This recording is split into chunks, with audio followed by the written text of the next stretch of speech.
ইংরেজি শব্দ মনে রাখার সহজ ট্রিক শিখে নাও। ট্রেন মানে রেলগাড়ি, টিটাকে রিমুভ করে দাও, টিটাকে মুছে ফেলো, হয়ে যাবে রেইন। রেইন মানে হচ্ছে বৃষ্টি। এবার দেখো পাচ্ছি চার্ট, চার্ট মানে তালিকা, সিটাকে আমরা রিমুভ করে দিচ্ছি, হয়ে যাবে হার্ট। হার্ট মানে পুরুষ হরিণ।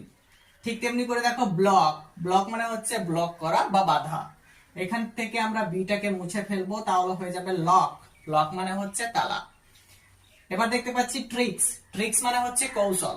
এখান থেকে টিটাকে রিমুভ করে দিচ্ছি, হয়ে যাচ্ছে রিক। রিক মানে গাদা।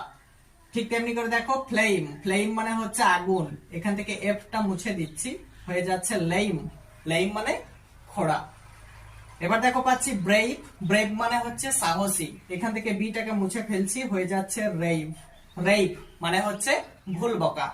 এবার দেখো আমরা পাচ্ছি গ্লাভ, গ্লাভ মানে হচ্ছে দস্তানা। এখান থেকে জিটাকে মুছে ফেলবো, হয়ে যাবে লাভ। লাভ মানে হচ্ছে ভালোবাসা। তো এরকম ভিডিও পাওয়ার জন্য আমার পেজটা ফলো করো। ধন্যবাদ।